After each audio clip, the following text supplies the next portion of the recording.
Hello everyone. इस video में मैं आपको स्टोरेज डिवाइसेस के बारे में बताने जा रहा हूँ। लेक्चर की पीडीएफ फाइल आपको डिस्क्रिप्शन में मिल जाएगी।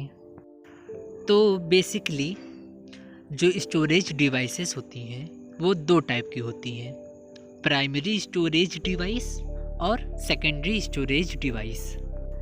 चलिए हम बात करते हैं प्राइमरी स्टोरेज डिवाइस के बारे में।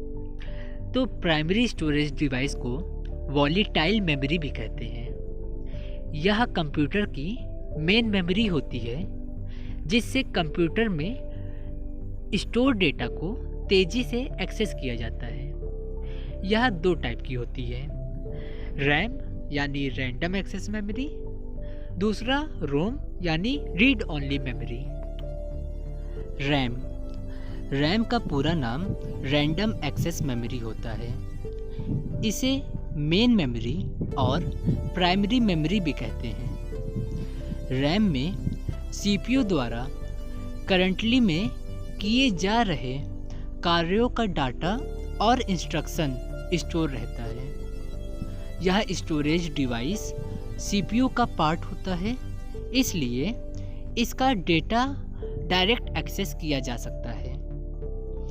रैम एक वॉलेटाइल मेमोरी होती है, इसलिए इसमें स्टोर डेटा हमेशा के लिए स्टोर नहीं होता है।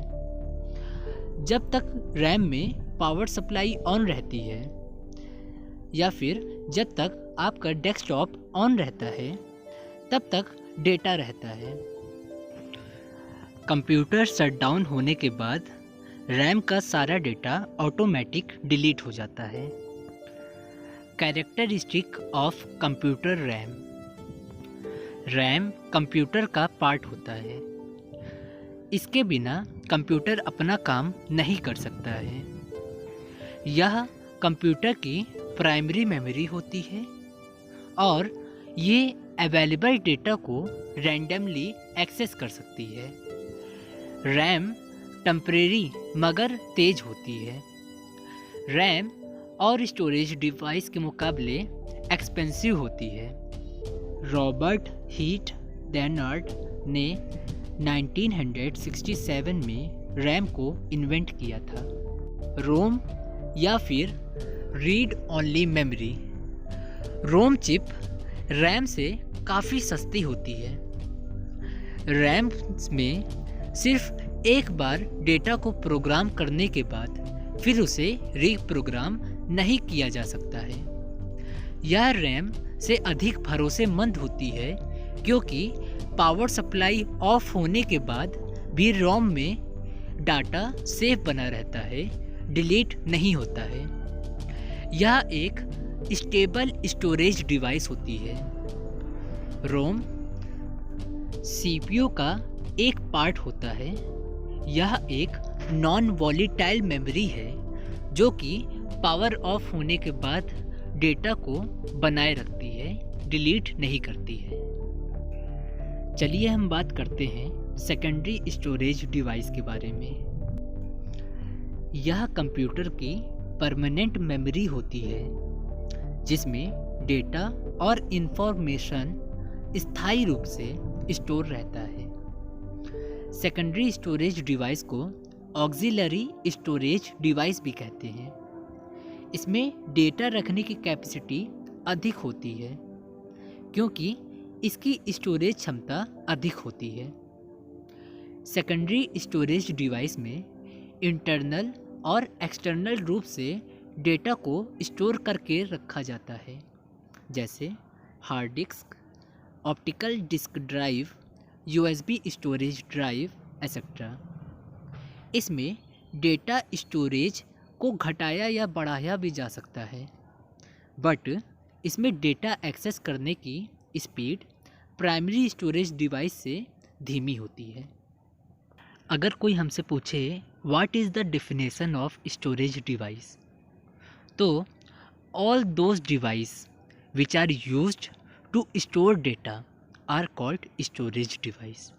कोई भी डिवाइस जिसमें आप अपना डेटा को स्टोर कर सकते हैं उस डिवाइस को स्टोरेज डिवाइस कहते हैं।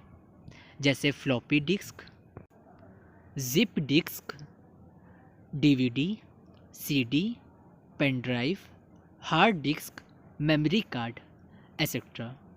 चलिए हम एक एक करके सब कुछ जान लेते हैं। तो सबसे पहला है फ्लॉपी डिस्क। यह एक बेहद कम कैपेसिटी वाला स्टोरेज डिवाइस होता है जो कंप्यूटर की शुरुआती दौर में डेटा ट्रांसफ़र या स्टोर करने के लिए यूज़ किया जाता था। इसको 1971 में IBM कंपनी द्वारा इंट्रोड्यूस किया गया और कमर्शलाइज किया गया। जिप डिस्क, इसकी स्टोरेज कैपेसिटी फ्लॉपी डिस्क से ज़्यादा होती है, पर इस मॉडर्न एरा में इसका भी यूज़ पूरी तरह से समाप्त हो गया है। इसको लोमिगा ने लेट 1994 में इंट्रोड्यूस किया था। इसकी कैपेसिटी 100 MB से 750 MB तक होती थी। मैग्नेटिक टेप, यह भी एक स्टोरेज डिवाइस है जो आज से लगभग 10 साल पहले म्यूज़िक सुनने और वॉइस को रिकॉर्ड करने के लिए यूज़ किया जाता था, लेकिन इस मॉडर्न एरा में इसका भी प्रयोग पूरी तरह से ख़त्म हो चुका है। इसको जर्मनी में 1928 में फिट्ज फ्ल्यूमर ने इन्वेंट किया था। सीडी, इसका फुल फॉर्म कॉम्पैक्ट डिस्क होता है।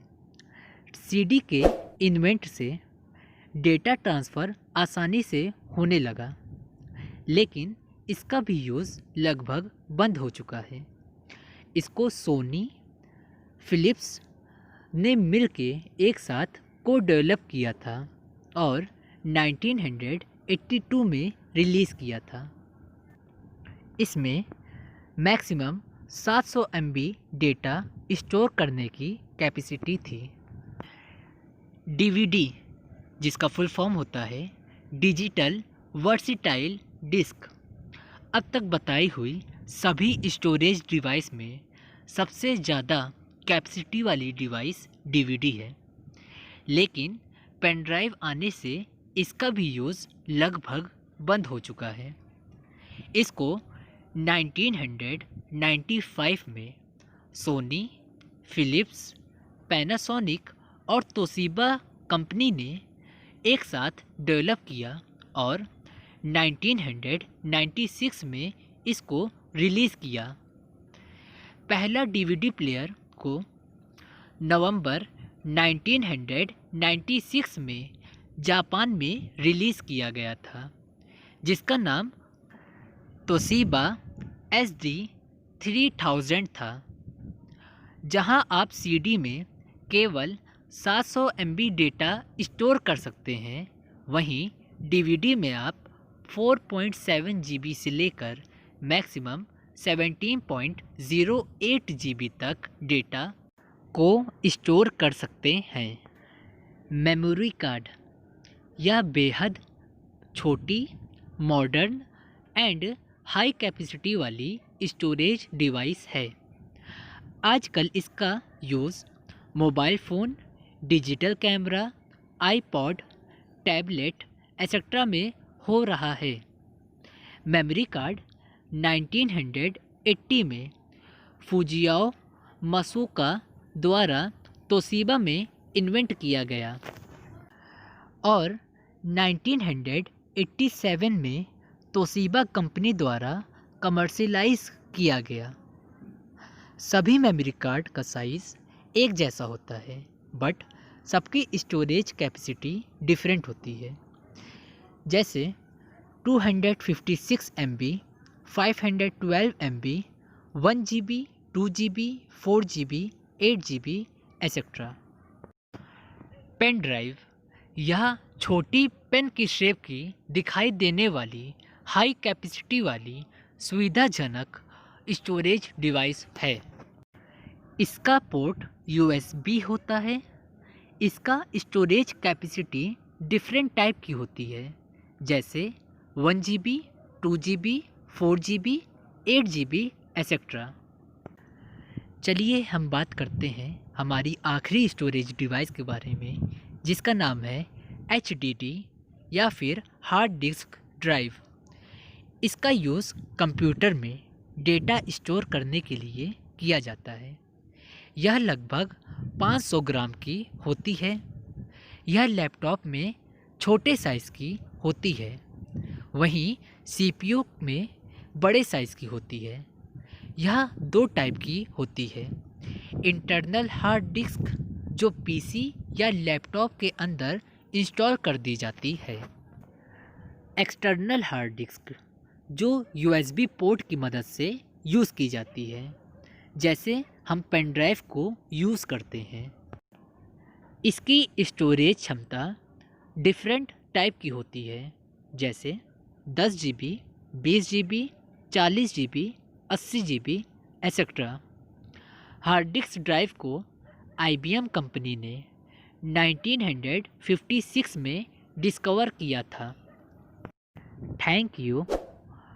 आप हमें कमेंट करके ये बताएं कि ये तरीका आपको कैसा लगा। Thank you very much. Hope you like the video.